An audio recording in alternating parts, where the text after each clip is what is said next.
Namaskar. Hello and welcome to 𝗼𝗚𝗎's channel. I'm your host 𝗼𝗚𝗎.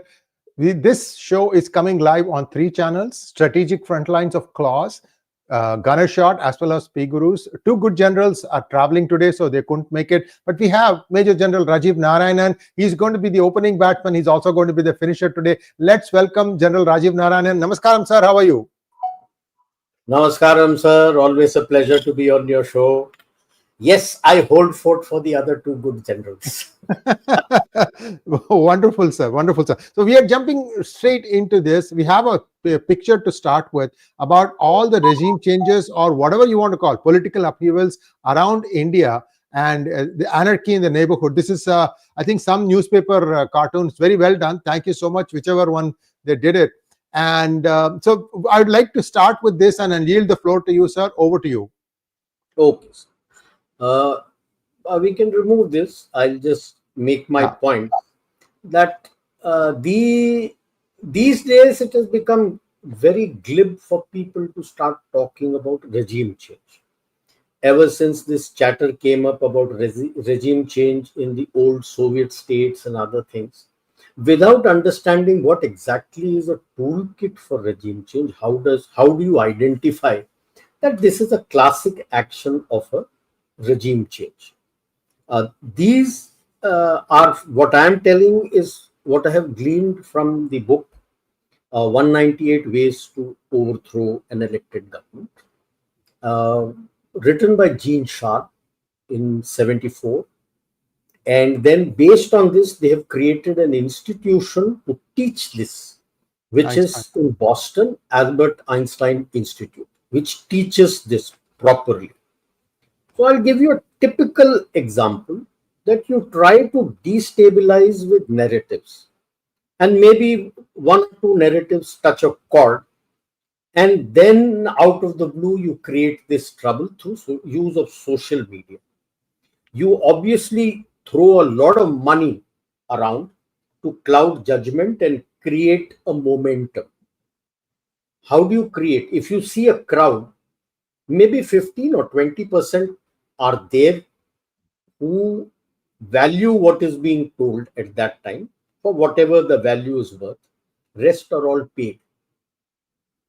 He or she has come there for the money, and they are looked after.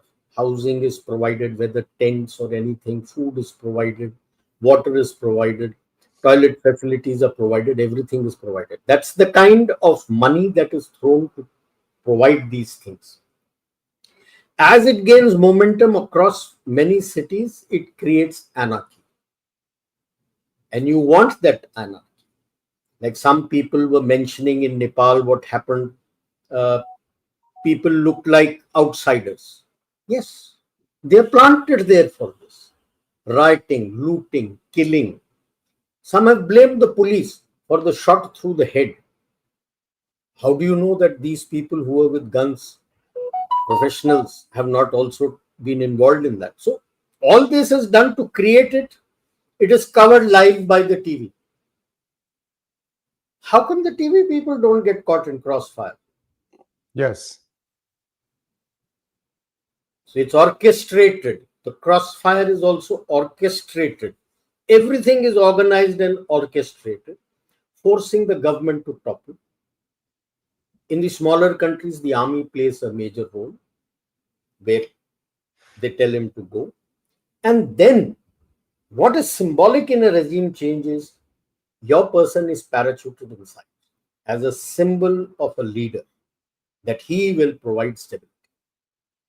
And the only one which fits here is Bangladesh. Everything happened. You see, the problem in Bangladesh is today is faltering because the regime changed and the US aid stopped. The money funding which was coming from US aid had stopped. IMF, as per rule, cannot deal with the caretaker government. This man is worried for elections because he knows none of his people will win and people will hound him. So it's caught between the devil and the deep sea. Why do I say this is the prime? And like I said, you throw money to cloud. What was the essential background in Bangladesh? 30% reservation for descendants of Mukti Bahini. And hello, smell the coffee. It was Sheikh Hasina who cancelled that in 2018. But the Western press will not tell you that. They'll blame her for that. Sorry. It was given by her father way back in 1975. After she came to power the first time around, she felt this was wrong, brought in all people, students, cancelled it, brought it down to 5%, which was acceptable to everybody. 3 years later, in 2021, some descendants of Mukti Bahini went against this order in the High Court, contesting this. The High Court sat on it till 2024. And then Tommy Chu from there that everything has been done up. Lo behold, in June 2024, he cancels that order, and you have Hangama on the streets. Hangama on the streets should have been against the High Court judge. No. They targeted Sheikh Hasina. For what? And then, of course, the anarchy spread and she came away to India. Now, today, the student leaders themselves don't know what are they going to do. Who's going to be the next leader? And do what? The Supreme Court brought back Sheikh Hasina's order in July, but changed it from 5%, increased it to 7%. Basis, nobody knows. So that is why I say, in all these places, only classic case of a typical toolkit following is Bangladesh. Let us look at first what happened we will not look at Pakistan. Pakistan is a basket case. You jump from one country to the other country, like your country is an Airbnb or eBay on eBay, whoever pays the highest. Then you got to change the government, suit the government which panders to the US. So the Pak army is the one who behind the scenes changes all these regimes. So we're not going to talk about it because that's a different basket case altogether. As far as Afghanistan is concerned, it took them 20 years of fighting the Taliban to hand it over to Taliban. So that's what the US armed forces battle against terrorism was all about. That global war on terrorism, they called it. What? Fought for 21 years against the same people whom you handed over power and ran away. Now you're using them. You handed over that. He is happy for that. So you're using him to target Pakistan in exactly the same manner Pakistan used them to target you when you were in Afghanistan. So that's a separate issue altogether. We look at the early ones which took over, and the first one we will look at is that of both Bangladesh, Sri Lanka, and then Nepal. See, this has been simmering for some time in both places. It's not that it has happened overnight. No, it has been simmering for some time because of the problem of economy. Big problem in economy. And in your face looting, that I am going to loot, what are you going to do? Which is what it was. So we talk first of Sri Lanka, the Aragalaya. Aragalaya in Sri Lanka means the struggle, which began, it took 7 months, March till November, and essentially targeted at Rajapaksa family. Can you believe it? Gotabaya had a whole lot, about 10 to 15 from his family in various positions in the government, and they were just looting the money. Yeah. It all begins around 2008-9, when Mahinda Rajapaksa comes up and canvassing during the elections that I am not corrupt as these existing ones. I am a small time like you, which is again was false. He was a kingpin of Hambantota, and he comes to power. Sides with the Chinese, makes a whole lot of money with the Chinese, joins up for the BRI. So everything is hunky-dory till you're using the loan. But when the loan sharks come to get the loan back, then begins the problem. And that's what happened in Sri Lanka.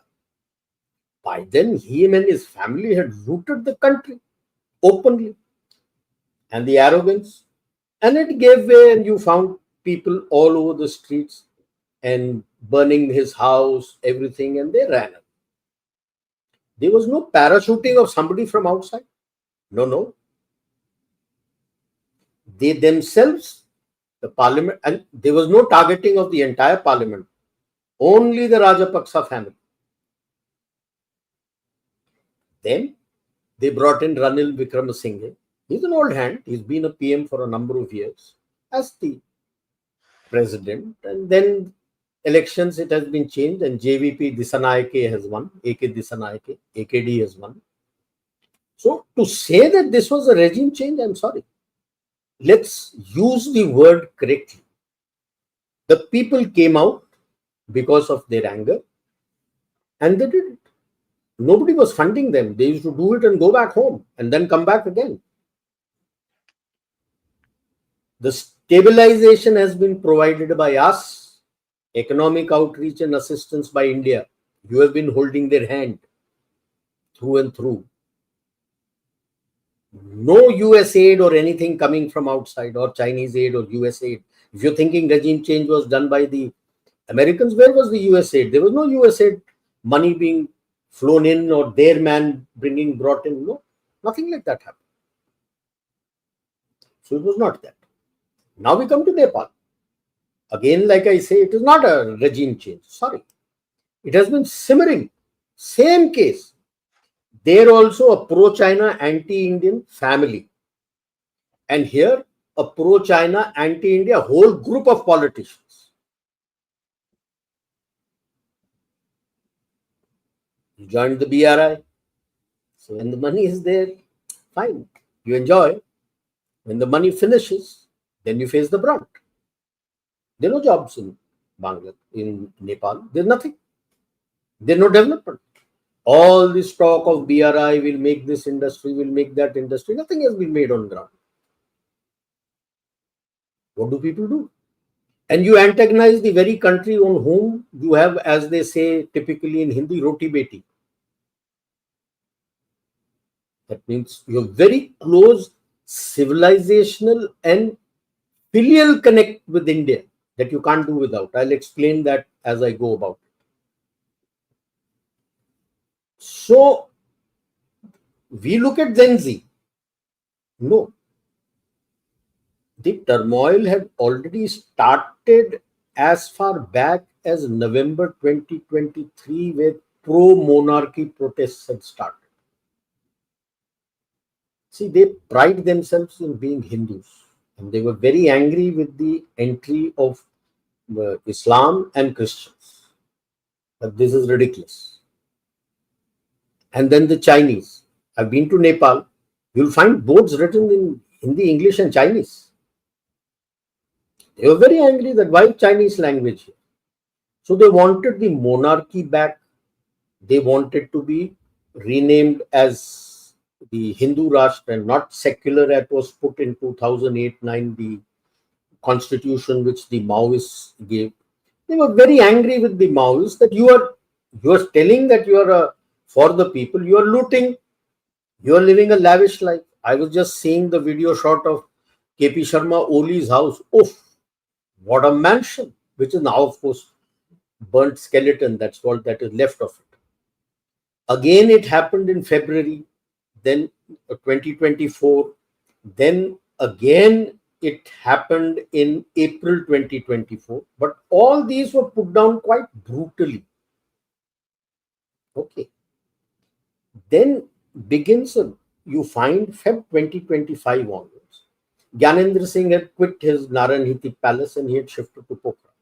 So he comes, when he lands in Kathmandu, the crowd of people who came to meet him and support him included a whole lot of Gen Zs. Okay.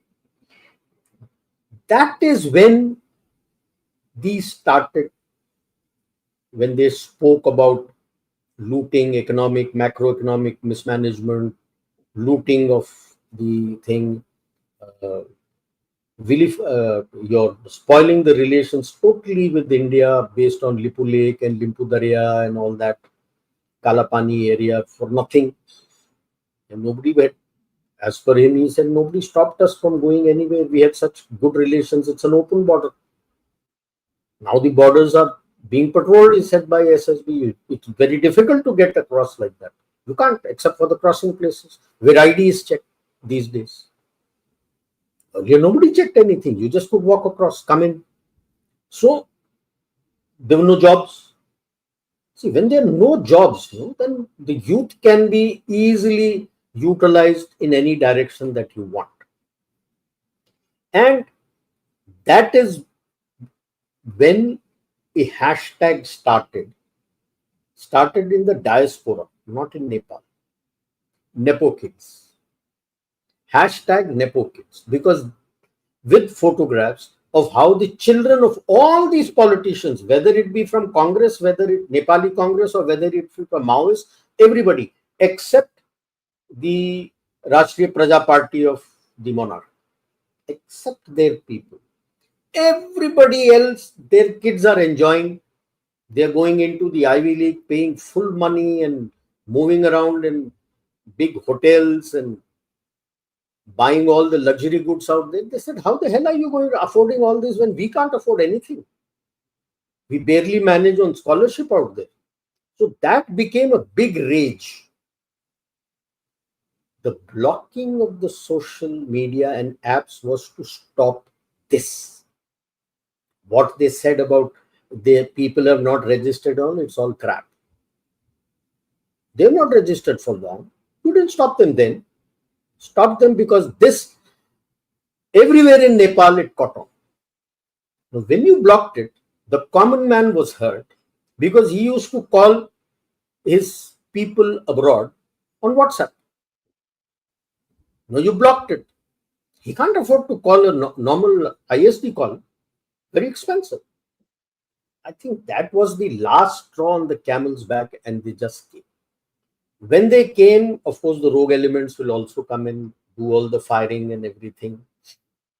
And 36 hours. Starts on 8th September, 9th September, it's over. There's no one parachuted from outside again. Nobody's come from outside. I'm sure even the Americans and the Chinese must have got caught on the back foot this time. Nobody's come. Even Gyanendra Shah is not there. He's not coming as head or anything. The army chief spoke and brought the calm. Ashok Raj Sigdel. Now the speech that he gave, tremendous indicator. In that video, if you see the photo, normally the chief has the president's photo at the back because the president is the supreme commander. He had the photo of the first king of Nepal, Prithvi Narayan Shah, who is the one who brought together all these 54 principalities together in the 18th century. He, in 1768, 60 sometime, he brought them together. Hello, hello. What is the message you are sending? Okay, he tried to bring in the talks one party which was not RPP. RPP refused to come for the talks. I think Rashtriya Socialist Party or some party which is pro-monarchy. The Gen Z reps refused. And by the way, Prithvi Narayan Shah, when he started this war, it has an Indian connection. I think 1740s sometime he came to power, and 1760s he won it. His father-in-law was a Thakur of Varanasi, who was the one who was funding him and giving him weapons and ammunition. I'm sure the British must be talking to the British and giving it to them. Okay, I'm forgetting his father-in-law's name, some Thakur. That is what I said, roti beti connection. Daughters from there married here, daughters from here married there. I think one of the daughters of the royal family married into the Scindias. right? So now the discussions are going on between the president, Podel, the army chief, and there are about 15 representatives from the Gen Z who were there. See, here they laid a cutoff limit of 28 years. If you have to come for that, is how you were able to target the rogue elements. They were older. Otherwise, rest of them were 28 years or below. So, who are the front runners for the interim government who have to rewrite the constitution? And my guess is that the monarch will be made the titular head of state.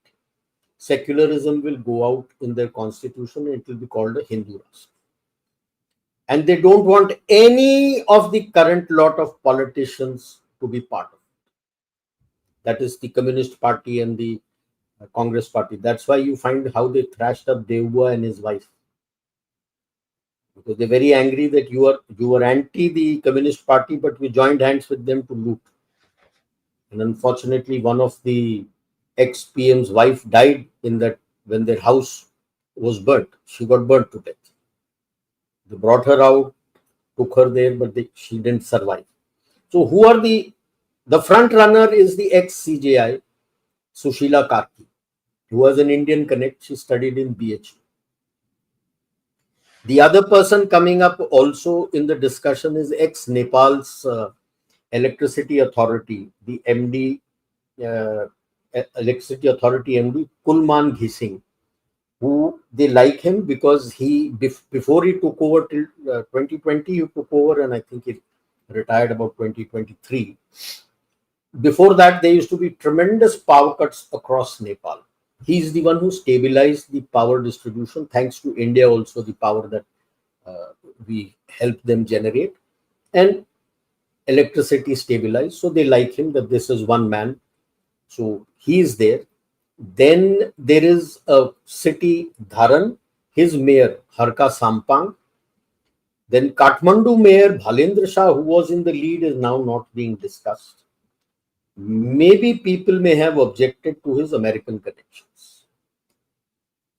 Though they like him, that he's doing a good job, but he just became the mayor just last year. So how much of a good job they say is not correct, but what is coming out that he has also said no.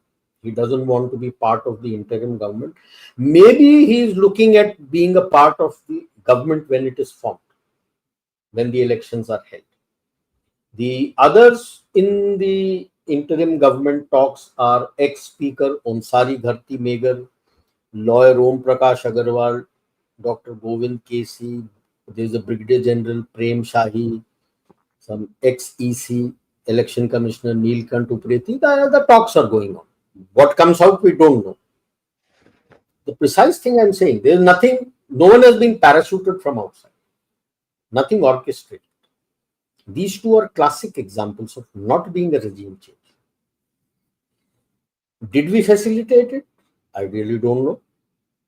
But the leanings is very clear from the Gen Z. The leanings are towards India, very anti the Chinese, because they feel that it is the Chinese who have spoiled the whole issue. Now, as the cookies are crumbling around us, what do you see? Two pro-Chinese, anti-India governments have collapsed. Sri Lanka, Nepal. Why will a regime change bring in a pro-Indian government out there if these are being done as per the narratives to put pressure on India? The logic is warped. Okay. Now you find, like I said, the CIA attempt was there in the East. Very classic case, but that has got stalled. There's no aid. When the old government changed, Trump government came. Now they were trying to get a foothold inside. Humanitarian corridor. Yunus agreed, shot down by the chief. The chief of Bangladesh just booted the Americans and said, bullshit, who the hell are you to talk to him? He's just a caretaker. When nobody is there, I will decide what is to be done. that would have given the Americans a big shock. And special operations 2-star general, what the hell was he doing in Dhaka where he died, and how did he die? Mysterious. No autopsy done. Handed over to the embassy and whisked away to USA. So they are up to dirty tricks, but it's not gelling. Then you look at the upheaval in North Myanmar, the Three Brotherhood Alliance.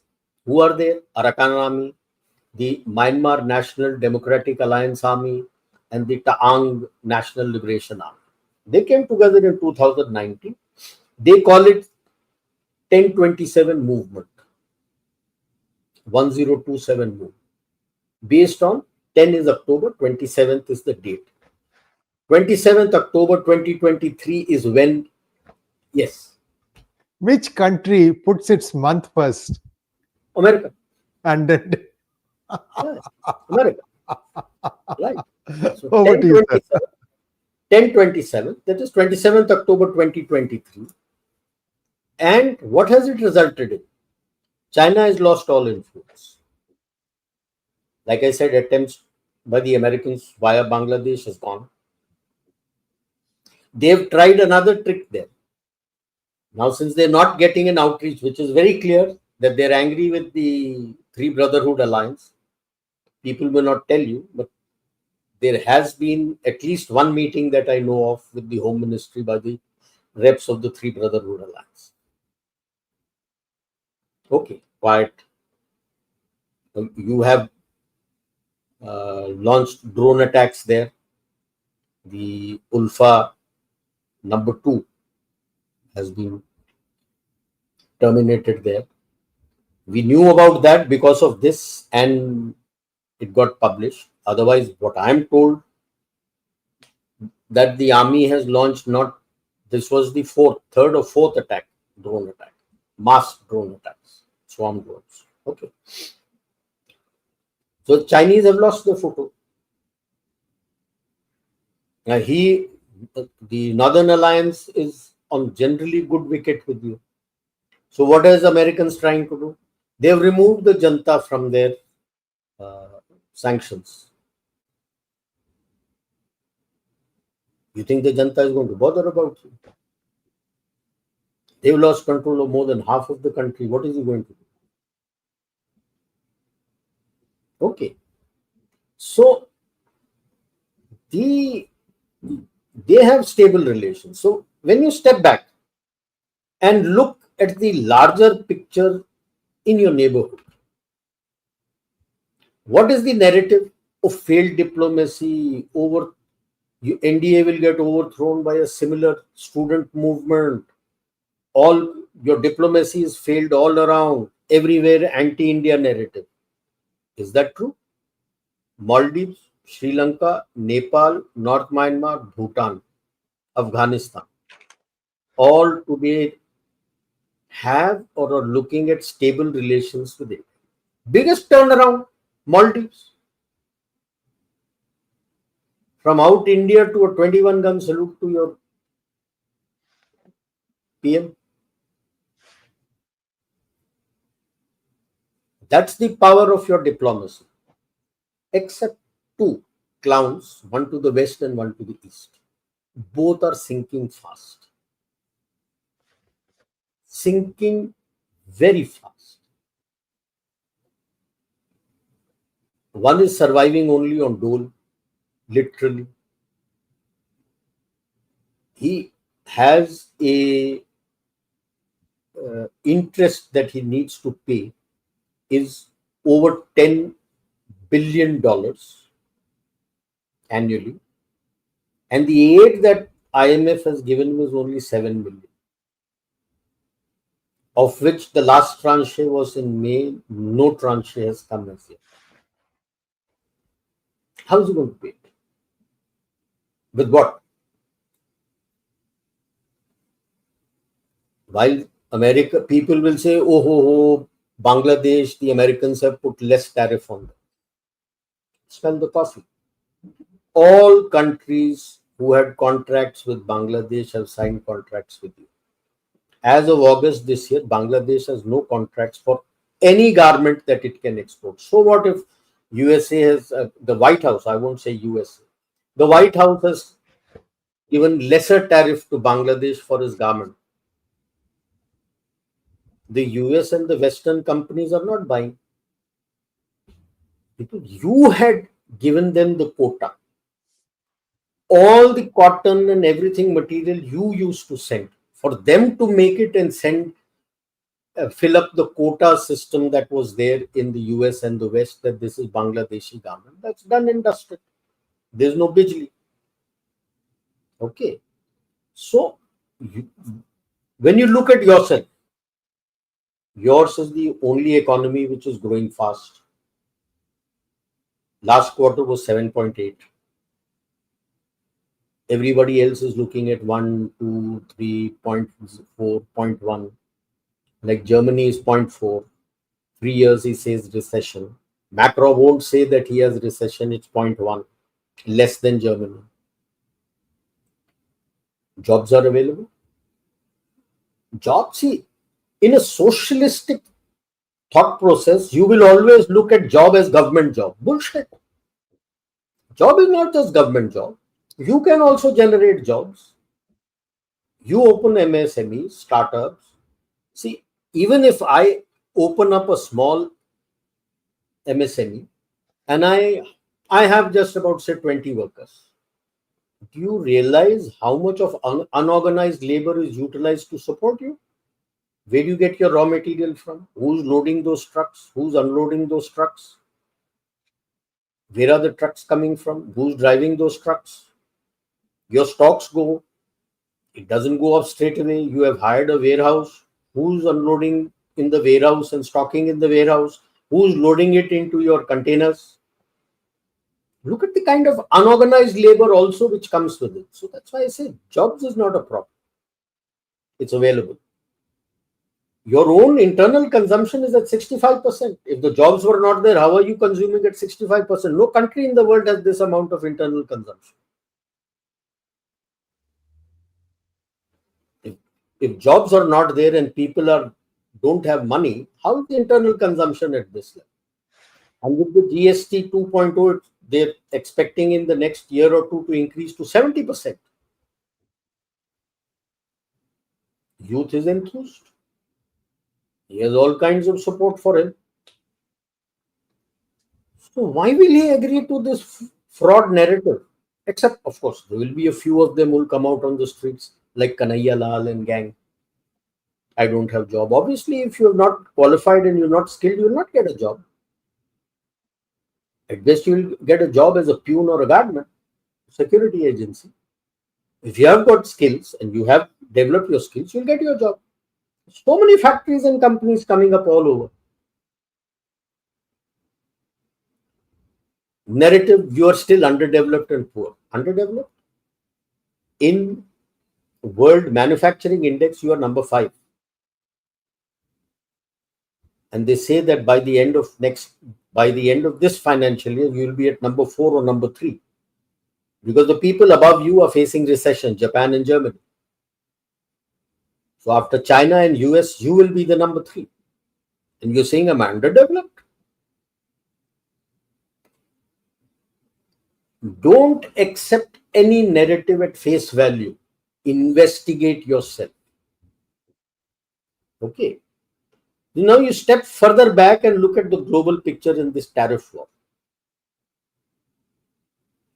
I just give you a broad structure of EU. EU has 3 layers.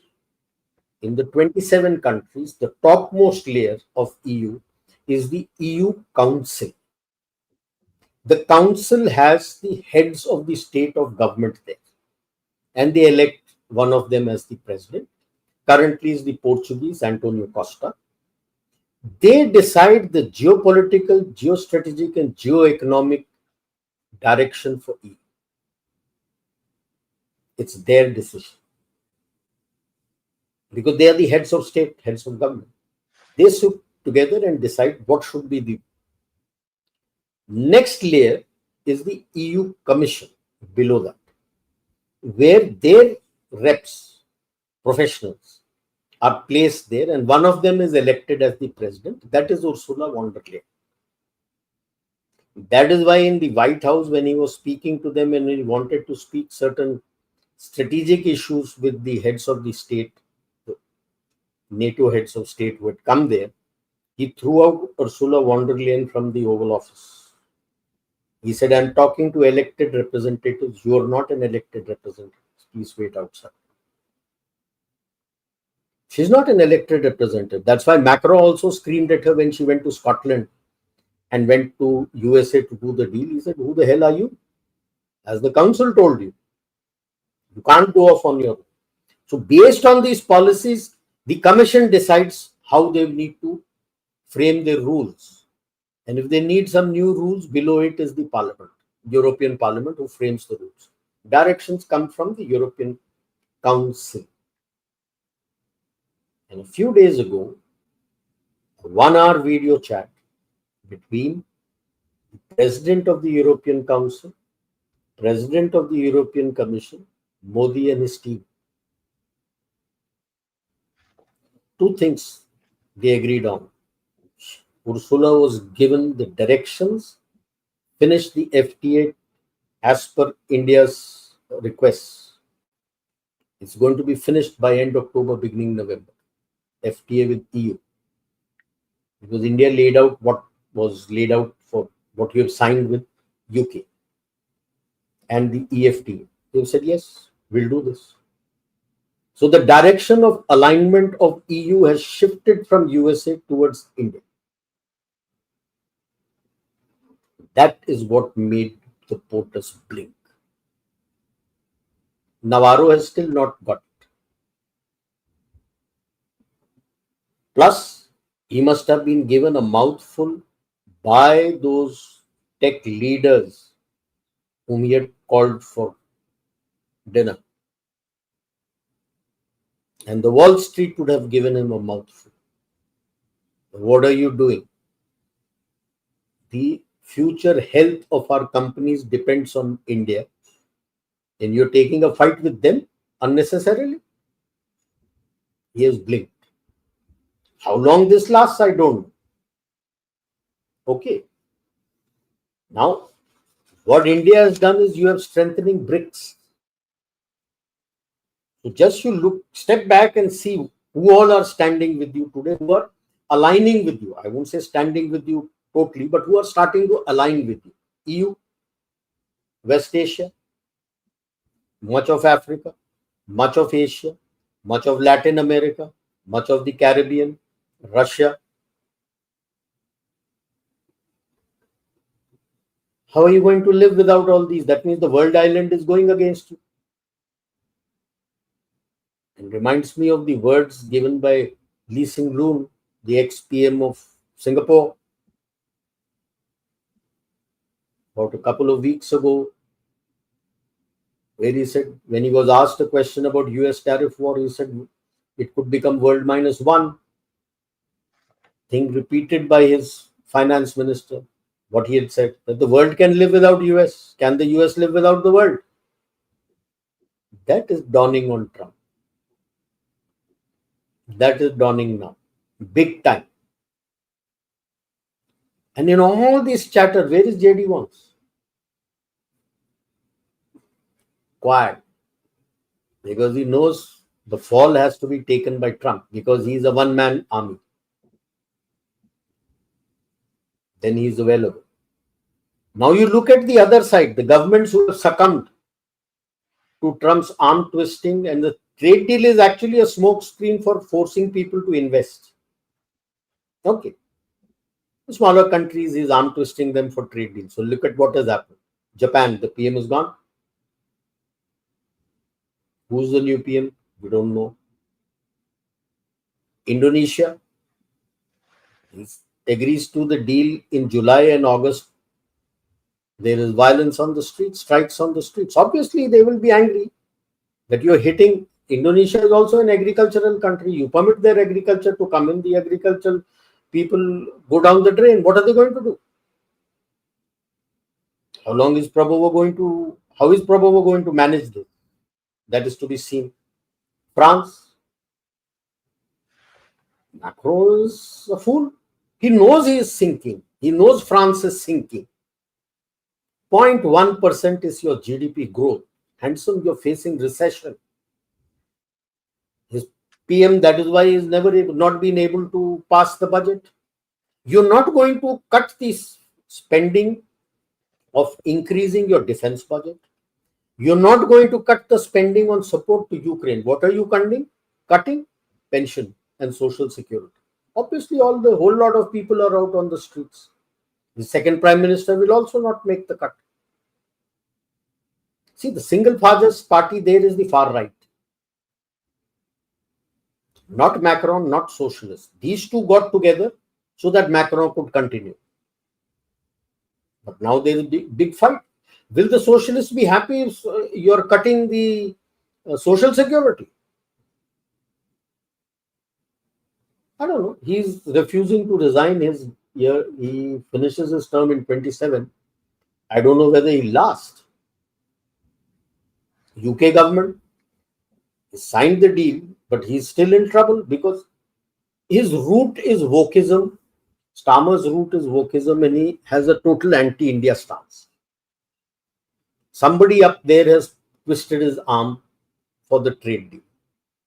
Yes, the wokes are not happy, but the people on the ground are happy with the trade deal that has been done with India, because if the trade deal is not there, they are sunk. That is why UK, France and Germany have reached out to IMF for bailout loans. Handsome, you call yourself Global North? Is this Global North? If you are asking loan from IMF, damn it, you are Global South, as good as Global South. We stopped taking loans from IMF, God knows, 1 or 2 decades ago. We don't take loans from IMF. And you call me Global South. And you are looking at IMF for a bailout.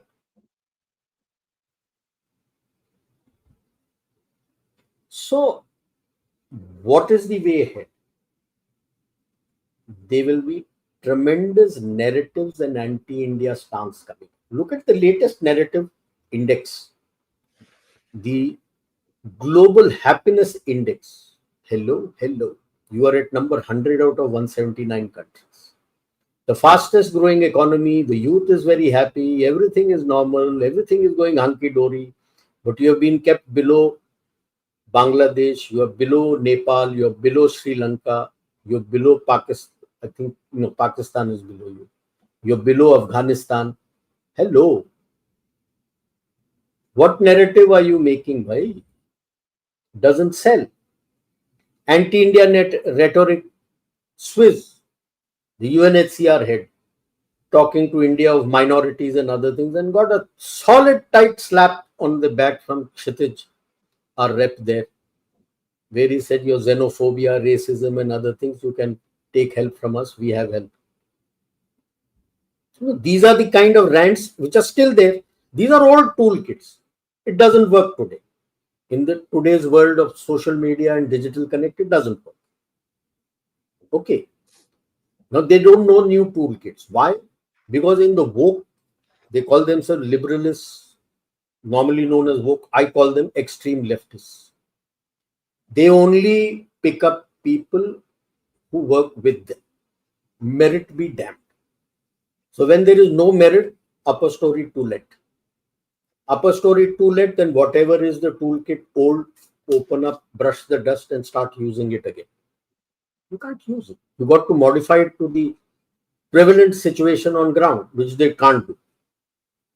Okay. What they will be, don't get worried. You are very strong. The waves that are coming today are very mild. Your ship will sail easily.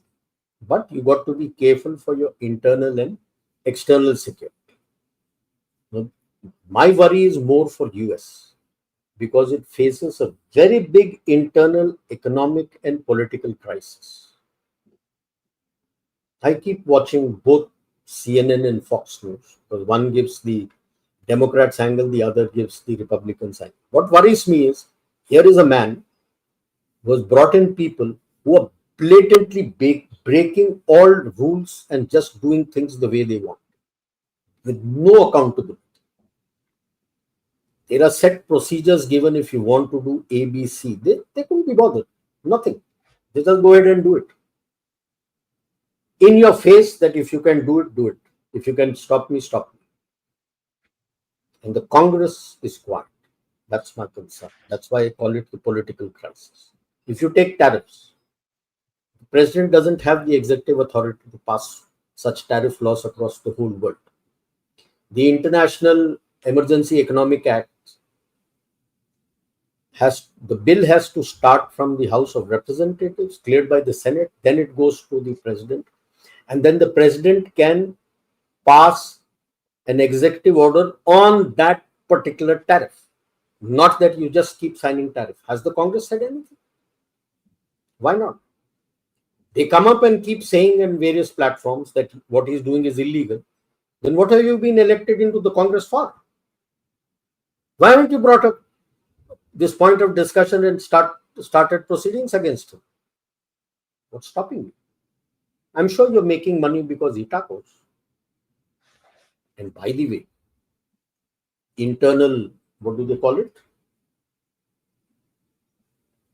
When you know the thing is happening and so you buy it at a lower cost because of tariff, and when he tacos the things, insider trading. Insider trading is illegal in US. Yes. How many of them? We all know that Trump and his family have made tremendous amount of money. And I'm sure a lot of congressmen have also made the money. That's why they're quiet. This is something.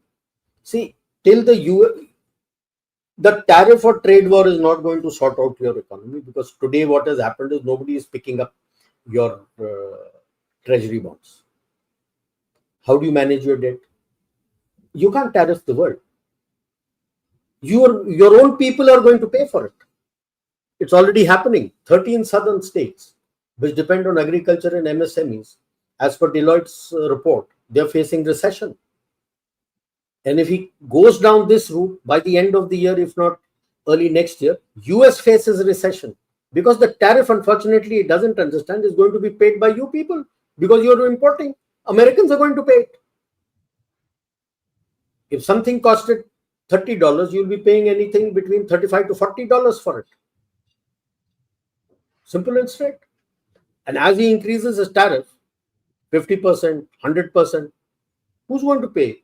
The people of US. You think any of those countries from where the things are coming are going to take the load of the tariff? Nonsense.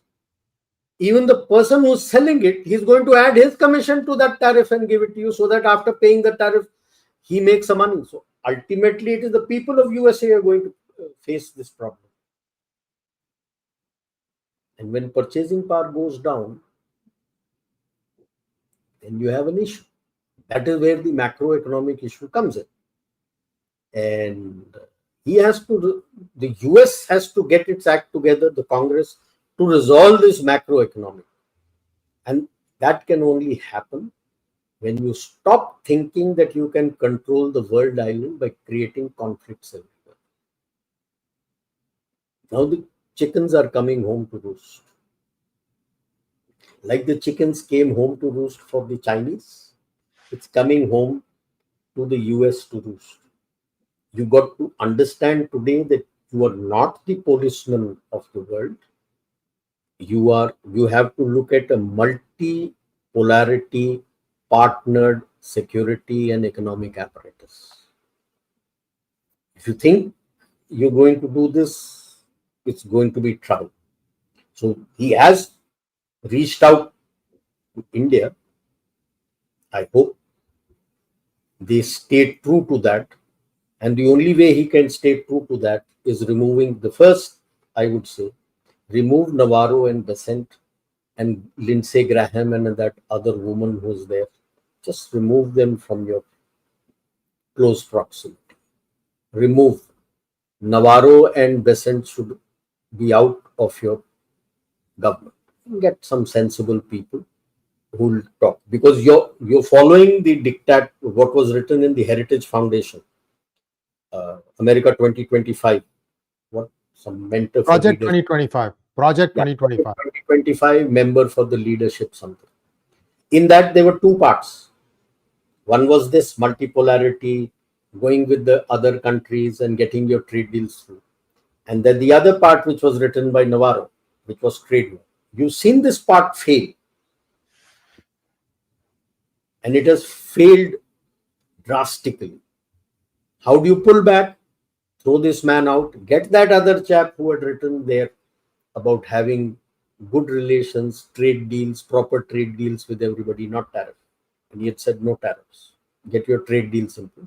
Get that person, you may still be able to get back.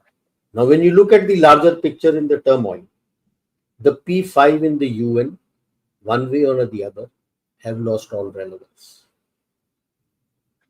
Other than in the region, thus Russia have the same heft on the table like what Soviet Union had? Zero. What is the heft that China brings? Nothing. What is the heft that France and England, if they are moving towards IMF for loan? What heft does US bring? Nobody brings any heft. So it's time. The global north itself is losing heft. Canada is standing on one feet to have the deal with India. So they started initially by saying that it's a small portion of Khalistanis. Now today they are openly saying that no, the Khalistanis are running the roost here. We must do something about it.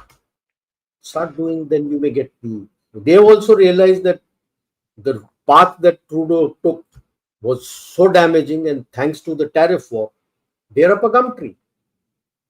It's nice to say that I have blocked and I have stopped taking wheat from US. Good. Now, where are you going to get wheat from? Somewhere else? Have you thought about the transportation charges? How easy it was to get from USA. You see, it's nice to gloat and say, oh, I've stopped all wheat and I'm not buying wines from US. Damn good. Where are you going to get it? France? Who's going to pay for the handling charges from Champagne all the way to Canada? So, yes, you may feel proud that you have done something, but it cuts both ways. Yes, it's the people of the US and the people of Canada also who pay for it. So, there is now a positivity with you. Don't forget that. Around you, don't get worried. All these people, that map which was shown that there is so much of things going on all around. No, Afghanistan is with you totally. He's kicked out the Chinese. He's with you totally. You take Bhutan, he's always with you. Take Nepal, the Gen Z and the others who are taking, they have leanings with you. Sri Lanka is with you. Why get worried unnecessarily if Pakistan and Bangladesh are down in the dumps? Let them be down in the dumps. They will realize what is going on. Pakistan was always against you, right, since 47. Where is the concern? Bangladesh is down in the dumps. They don't know what to do. If he doesn't have his election, he has no money. There is no aid coming in. There's no funding coming in other than black money, something which may be coming in from smuggling and other things. What is the money that he has? Nothing. And it was, the students have realized that. They have reached out to me on X, which I've told them to shut up because they went after the wrong chap, wrong person. They should have gone after the High Court judge instead of her. Now they say there is nothing coming in. What do we do? So now get after Yunus. That's all that is you to do. I can't help you. So I am looking at, in the coming months, years, the entire UN and all the financial institutions are going to see a big change. Reason why will, like IMF, you don't have voting, one vote per person. There is a weightage to all votes, that US has the maximum, it gives the maximum money. If France, Germany, UK are looking at loan from IMF, those people who take loans don't have voting rights. How the hell Are they having more voting weightage than India or even China or even Russia, who doesn't take? So the day they approach the IMF, they should, as per the regulations of IMF, lose their voting rights, or their voting should be equivalent to 1. You see the changes that are going to take place in all your institutions. And it's going to be with you. And it is because they are so worried about you that you're becoming strong. They're not able to twist your arm. They're not able to twist your arm. That's why I said that in many platforms is because you are rising despite them, not because of them. And hence all this anti-India narrative will come. Oh, look, all your surrounding countries are in flames. Everything is gone. Your diplomacy is useless. You are failing. Sorry.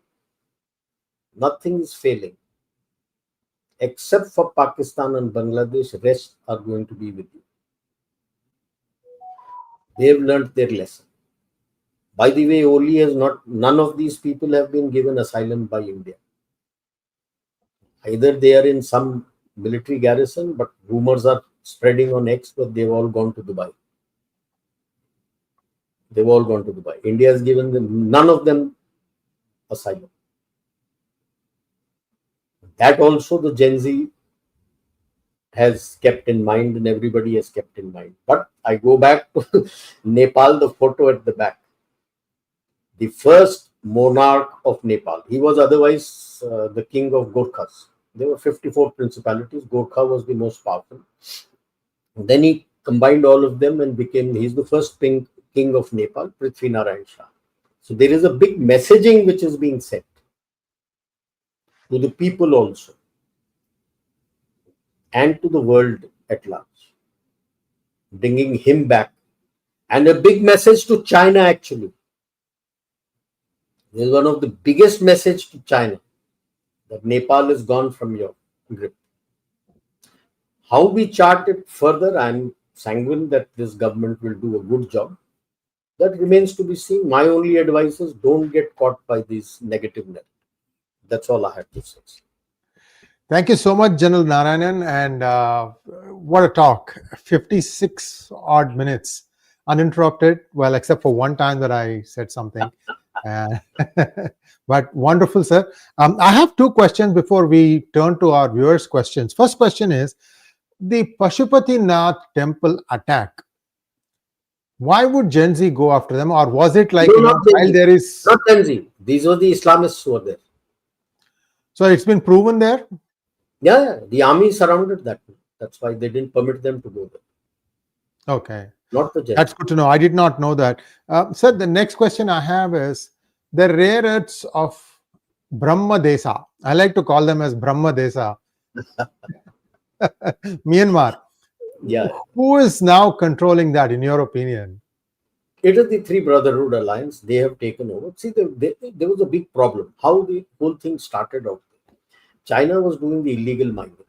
Now, normal mining of these rare earths, for the audience, I would say, rare earth doesn't mean they are very rare. Very common, available in most of other ores. But it's in small quantities and very difficult to take it out. The chemicals that are used, the acids that are used, are very damaging not only to the environment, it's cancerous. So there was a spike in cancer in Northeast mine, which is where the bulk of these mines are, which the Chinese were doing illegal. And that is the background to all these getting together and throwing out the Chinese. 50 to 70,000 Chinese have been booted out from there, literally. They are sitting in Yunnan. So they have taken control of that area. India is going down the, it's called the biochemical way, using bacteria and certain other things to take it out. How fast they'll be able to do, I don't know. Will they give it to India? I don't know, because there are still a lot of anti-India, your terrorist groups who are still in hiding out there. It's a very highly underdeveloped area.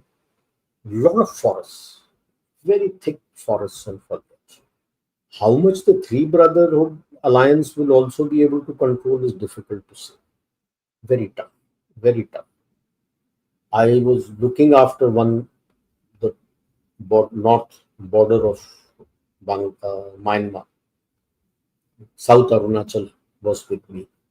A very tough area, very difficult area. Like, you have 4 days pass for people, 16 kilometer, which has been stopped, I'm told now. So persons across the border used to go. Most of the time you had your heart on Fridays, people used to come. See, a man has to walk 3 to 4 days away to go to an authority to get a slip. By the time he comes back, the duration of the slip is over. So we used to overlook that, and we used to tell the people, okay, the Mukhiya can sign, stamp it and give it, and he comes and goes. A lot of assistance from across from here, medicines they won't have, construction material. We used to send it across. We used to get word and we used to have it sent across. So it's a tough area. So I'm sure the Brotherhood Alliance would have taken control. That is what the Americans were wanting to take control of through this so-called humanitarian corridor, which Bangladesh refused. Because it goes through Rohingya territory. Yes. Yes. Arakan. Rakhine state. Yeah. Rakhine state, and that Arakan army has taken control of the Rakhine state. So that was what. Thank you so much, sir. A few questions from our viewers. Let's quickly go through them. First one from Aprameya.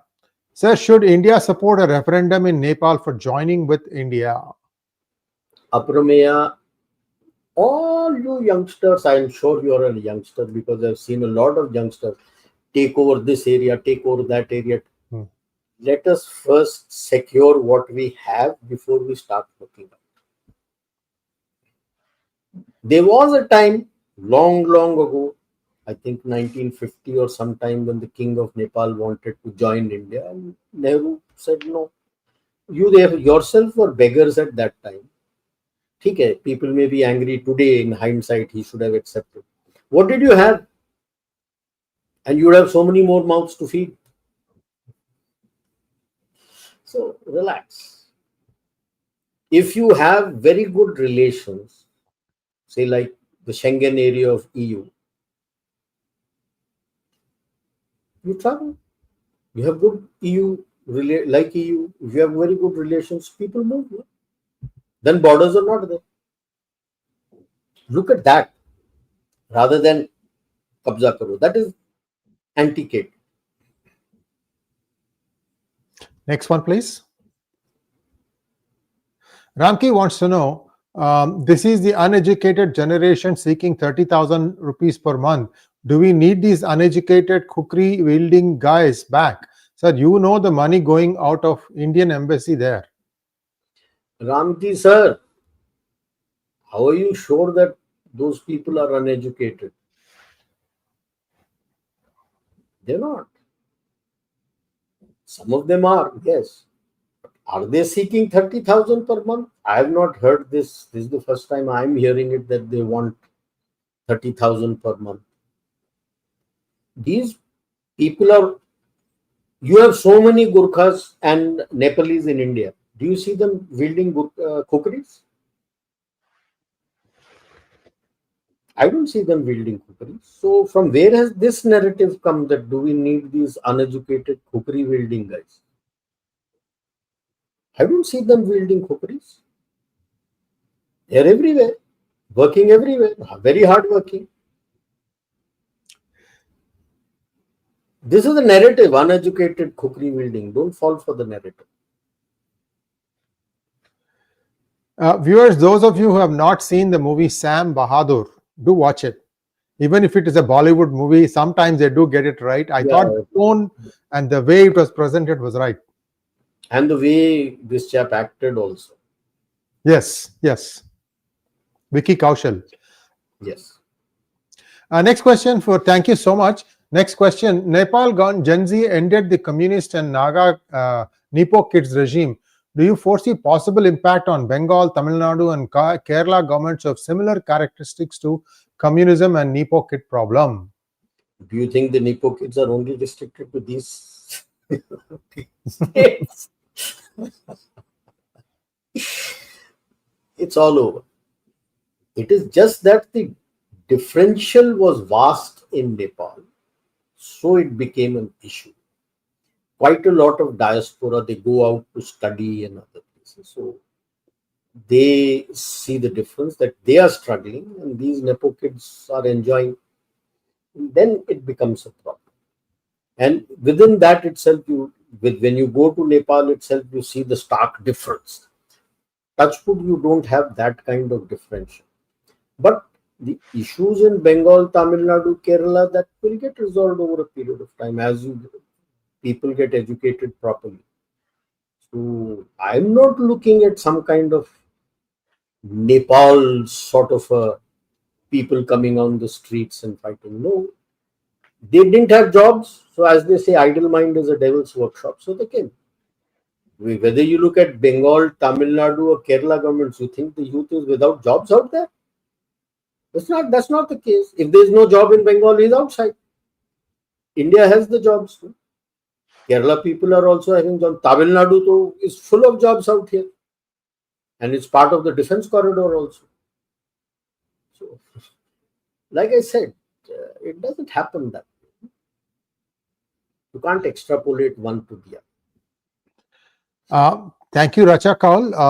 At F-35 at our port, was it our radar capabilities or just more pre-informed, no stealth landing? Do you think that China White Emperor is big marvel? Well, I don't know what China White Emperor is. Firstly, F-35. No. See, when you're doing the exercise, then you keep certain indicators on so that the radar can pick you up. The exercise was over. Exercises were done in dust. But you caught them on the radar. And I'm sure you did something, directed energy weapon.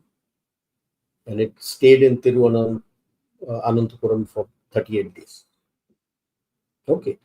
What is not told, it came out in one or two media, and was on social media also, from US also. When this happened, to threaten you, the US flew one F-22 and F-35 from Bahrain. Qatar. Al-Udeid base, which is one of the biggest air bases there. They flew that, came towards you. You painted them with your radar. So these modern aircrafts, moment you get picked up in a radar, they get a sensor warning. They got lit, turned tail and went away. That's a fact. So you're thinking that this happened during Op Sindoor, sir, those 4 days? No. It was after that. After that, okay. And as far as the Chinese emperor is concerned, we don't even know who will be the emperor next. Thank you, Racha Kaul. Is China 5.35% growth a competition to our 7.8% growth? Is China at 5.35? So this is one thing. People see, Indian numbers are odd there. India does proper collection. There is a statistical institute that goes and actually captures information from the remote corners. So the GDP, nobody questions India's GDP numbers. But China's GDP numbers are always questioned. I mean, you run bullet trains and you say that is GDP. I'll tell you why. The complete China's macroeconomics, GDP, 30% was on realty sector, 68% was on export, 2% was internal consumption. This was the Chinese macro GDP model. Realty sector has collapsed. Your export is somewhere between 30%, 35%. A collapse of 40 to 50%. Your normal teaching in economics says that no country can take a double-digit hit of GDP to go into recession. Here you have 60% hit of GDP and you're telling me is growing at 5.35%. Whom are you fooling? You look at their social media. People are screaming on the streets today. They don't have place to stay. They're lying on outside on the roads. It's pits. China, this is what the problem is. They don't know what to do. They have no other model. They're running out of money. They can't pay their people. People are running away. To hide, they are throwing away their ID cards. They are running away back to the rural areas, that at least in a small field I will till at least one meal a day I will have. See, I could say self-learned economist. I don't know much, but I feel that this GDP model is useless. Why? If there is no return on my investment, what use of any growth? Tell me. This gross domestic produce is only seeing at what you're producing. That means I can do a whole lot of infrastructure development, and so the demand for steel and bitumen and various things will keep increasing, and you will say, GDP is growing. Is it? Unless that infrastructure is giving something back to me as revenue. Any company you take, you look at your assets and liabilities. And GDP is only looking at assets, is not even looking at liability. How the hell can you tell that this is a... So yes, like today, if you take the manufacturing index, China is the number one producing, and they say it produces 50% of the produce. But does it sell 50% of the produce? Can it sell 50% of the produce? It used to go to Europe and USA. USA has already started a trade and tariff war. It doesn't go there. EU, I listed you 3 companies, UK, France, Germany, who are looking at loan. There's nothing going there. So what are you going to do? You just look at the produce and say 5.35. This is a narrative by the MNCs of the West, because the moment they say China is falling, they have to pull out. Now they can't pull out because they have weaponized geopolitics. So they want India to bend to what they want, because this is the only place they can come. So you're telling no. There is no competition with China. Why is China reaching out to you like goody two shoes? How can he sell? This is the market where he can sell. Like I said, 65 to 70%. If he gets this market, he's up on a gum tree. You're not giving him the market. He is in the dumps. I don't even take these statistics. Whatever these people say, just divide it at least by 10.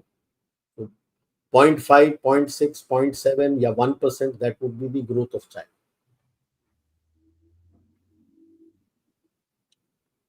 Thank you Saurabh Sabharwal, जिसने भी China से हाथ मिलाया है बाद में बड़ा ही पछताया। चंद्र ग्रहण को के बाद Japan, Nepal, France, Thai PM gone. Trump is waiting for Surya Grahan. No, Thai PM case is very different. She asked for it. They have a border problem with Cambodia. It's right on the border, and it's actually a Hindu temple. Who owns that Hindu temple? That rich. The fight is with that. Her talk with the Cambodian president got released, where she was blaming her army chief. That went to court, that how are you discussing this thing? And the court had already given her a rap. She was refusing to step down. So again, people went to court and she's been kicked out. Her father, who came back, who was to be in jail, acted that he is unwell and he was in the hospital for so many days. The court has sent him back to jail and said 1 year at least you will stay in jail. So Trump Thai PM का case अलग है, वो तो उसके पहले था। Japan का problem था, ट्रेड डील के लिए नहीं भेजा जब मोदी आ रहे थे। मोदी जाने के बाद आर्म ट्विस्ट होकर ट्रेड डील। जैसे any country which has an exposure about 20 to 30% to the USA will bend to USA. Let's be blunt about it. India is not bending. Your exposure to USA is 2%. Doesn't give you a damn, because you can divert your things everywhere. That's your strength. That's why I said your growth is despite him. So Japan had to go because there he went and agreed for 550 billion. Here you're facing recession, people came out on the streets. And by the way, as per Pew and various other indices, today 74% of the Japanese hate Americans. That's the status. Nepal, you can say. France तो खैर वो तो काफी पहले से पता है, writing was on the wall. Next one, please. Srinivas Kambhampati wants to know, salute Major General, Namaste Sri Ayerji. Jamaat-e-Islami swept Dhaka University polls. Your views, sir. मुझे क्या फर्क पड़ता है? They may sweep the Dhaka University polls. What difference does it make? It sweeps Srinivas, the polls. they have banned the biggest political party, and then they are doing all these elections. I mean, they have no legitimacy. Yeah, Awami League. They have no legitimacy here. Makes no difference. ठीक है, he swept his polls. So what? Does it give food to the people on the streets? As far as Bangladesh is concerned, General hit the nail on the head. Why did a two-star general from the United States die under suspicious circumstances? What was he doing there? Saurabh, thank you so much. Sir, please elaborate on our anti-India pro-China government point. I don't know what.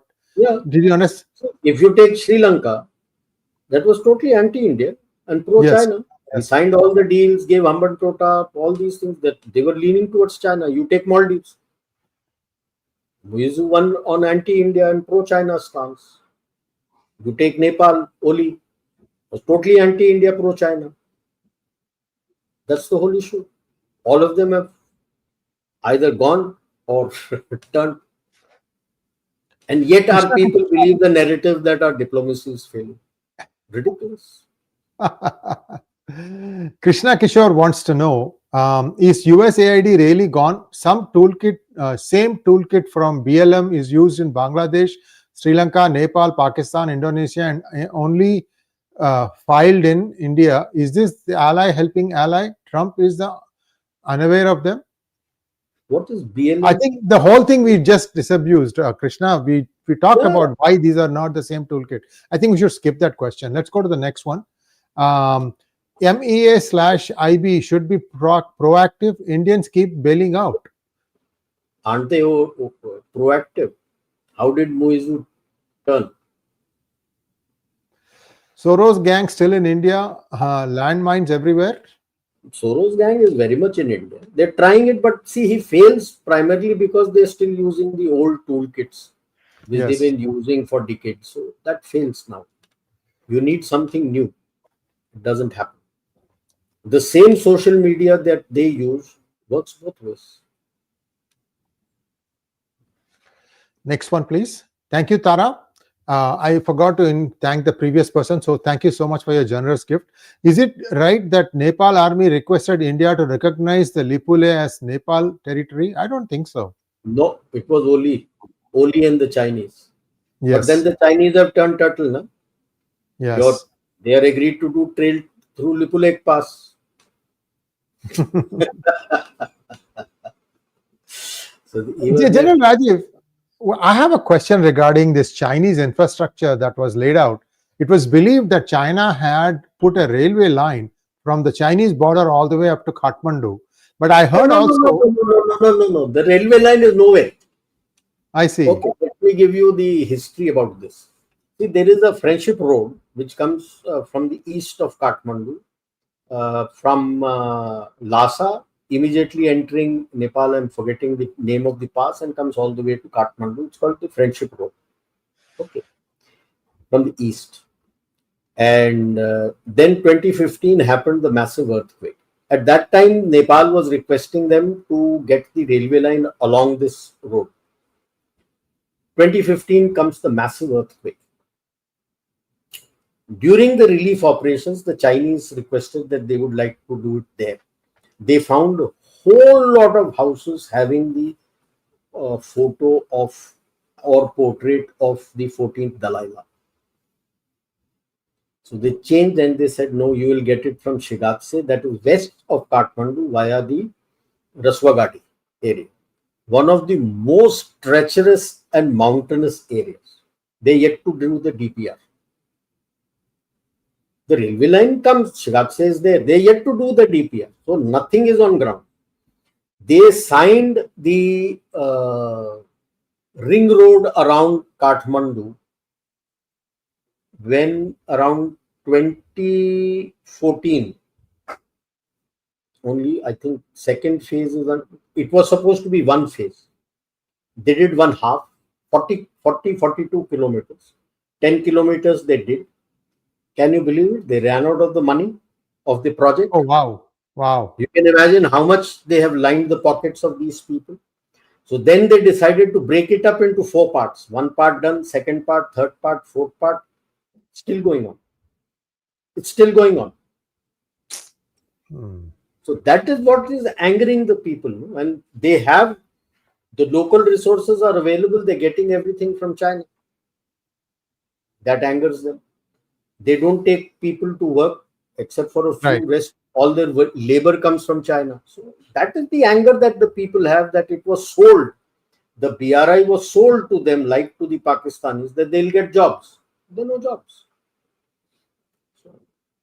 Racha Kaul wants to clarify that White Emperor means 6th generation fighter. A 6th generation fighter is all nonsense. They don't have engine. Their J20 is underpowered. So he can keep talking of 6th generation, 10th generation. But China, what has been seen, especially after our Op Sindhu, he only talks. Seeing is believing. He doesn't have stealth capability. His aircrafts are underpowered. So let him make his 6th generation. 6th generation is still nebulous, because what all entails that the factors that need to be there in that fighter for it to be called a 6th generation is still under discussion. Each country has its own view. मैं भी किसको बना दूंगा, बोल दूंगा मेरा 6th generation.